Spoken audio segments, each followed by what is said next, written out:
Hey everybody, welcome back. Episode 25, book recommendations. I get asked a decent amount. Hey Jamie, do you have any books you'd recommend? And I look at that question a lot like the episode in Alice in Wonderland when Alice bumps into the Cheshire Cat and asks, hey, there's all these different paths, which path should I take? Well, that depends. Where do you want to go? Well, I'm not sure. Well, I guess it doesn't matter which path you take then, does it? And so, hey, do you have any book recommendations? Well, that depends. What do you want to learn? What do you want to know? I'm not sure. Well, I guess it doesn't matter what book I recommend then, does it? So I always think when it comes to the question of hey, do you have any books to recommend? There needs to be a little bit of a pre-thought on, hey, what do I really want to know? What do I really want to learn? And then, yes, there is a book attached to that learning, no question about it. I'm reading a book right now, Tony Robbins' Life Force. And the book is all about longevity. It's all about living a longer, healthier life. He makes an argument on how you can actually derail the aging process, that potentially you could live to be 150 years old. I know that might sound crazy, but the book is all about stem cell. It's all about really how to live the longest life you can live, how to deal with ailments, aging, cancer, Alzheimer's, everything, injuries.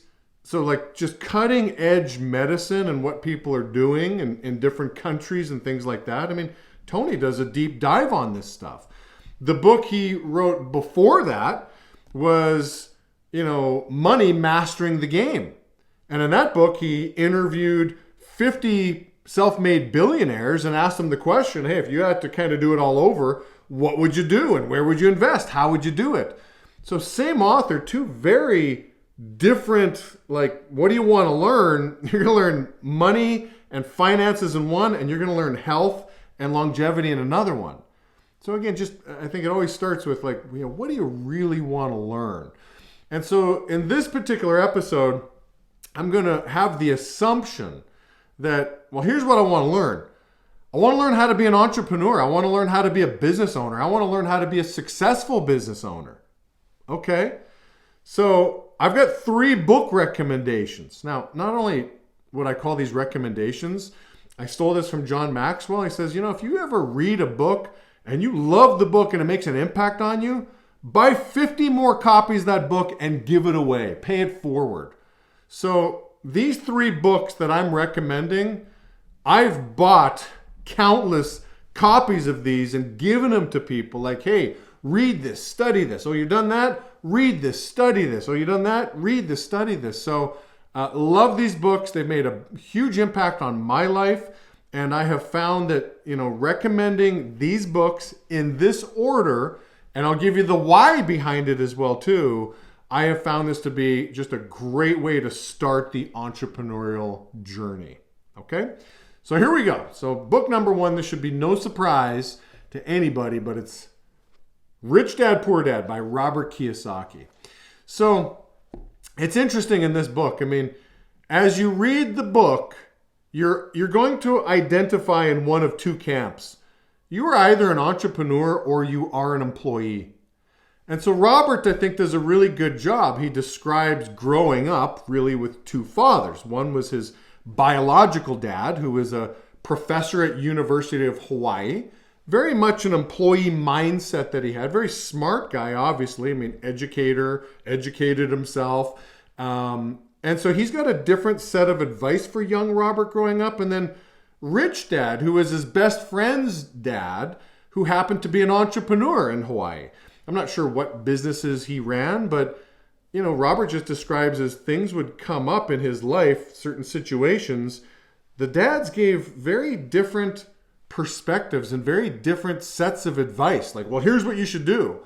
And so Robert eventually, as he grew up to be a man, had to decide which dad's advice he was going to take. And he makes a great argument on how the wealthy, all around the world, not just in America, the wealthy think a certain way. They teach their kids certain things that the not so wealthy think and teach their kids. So as I'm reading that book, the first couple chapters especially, and for those that have read the book, like, man, I got angry, in the first couple chapters, like the history of our education system and how we, was modeled from the Industrial Revolution, preparing us to really work in a factory, or preparing us to be an employee. So you read that book and like, really? And like, it all starts making sense. And so I grew up, or I read that book and I realized I grew up in very much a poor dad kind of culture. Like, go to school, get good grades, get a good job. And I just, and then I thought of some of my bosses and some of the things that they taught me and their trains of thought. I'm like, it is very different to think an entrepreneur is a different animal in the jungle than an employee. And I always recommend this first, because when new people come in, if you're really identifying with the employee, that might be a tell you're just in the wrong business. You need to gravitate to a rich employee culture. If you identify in the book that you're an entrepreneur, well, you're in the right spot. And there are entrepreneurial environments out there where you're paid on your performance. You're encouraged to grow, be the boss, be the decision maker. And so, it's a great starting point. Are you an employee? Are you an entrepreneur? And then go from there once you figure that out. Okay, great book. Love Robert Kiyosaki. Love all the books that Kiyosaki's written, but that's the starting point. Number 2 is How to Win Friends and Influence People. Second most popular book ever published. Number 1, the Bible. Number 2, this bad boy right here. So this thing is rich. It's loaded. The influential people that I've met in my life, from John Maxwell and various other people, they read this book when they were young, like late teens, and it made a huge impact on them. So when you think about this book, like, I don't really recommend sales books. In fact, I've never really read a good sales book. Like, here's how to close, here's how to be a good deal maker kind of thing. I think everything you need to know about sales and salesmanship is in this book. I mean, just a couple things, right? Principle 3. I can't tell you how often I use this, but principle 3. Remember that a person's name to that person is the sweetest and most important sound in any language. A person's name. So if and when you're in dialogue and you know the person's name, you bring that up in conversation. Well, Bob, I was thinking. Think about it. You go to some establishments and the employee there that's about to serve you has a name tag. Like, why wouldn't you call them by their name? Knowing principle 3, that their name is the sweetest sound and most important sound from a baby on. Oh, little Bob. Look at little Bob in the crib. So it's rooted deep. So you win them over.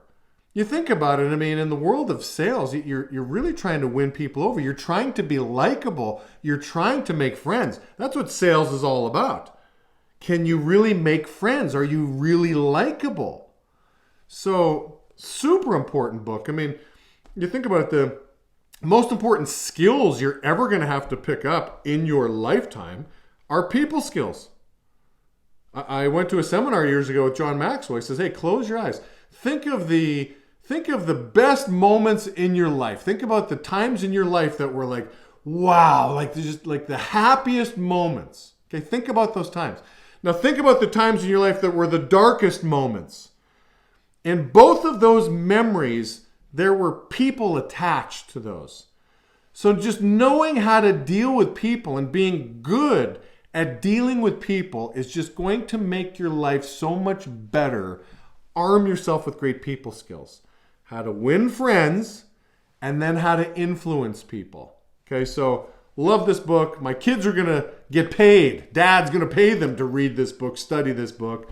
And by the way, every time I do a book recommendations, anytime I've given a book away, I always ask, hey, give me a book report. Give me a 1-page. Doesn't have to be long. Just give me a 1-pager that you've studied this, you've taken some notes. Here's a 1-page book report, and then I'll give you a second book.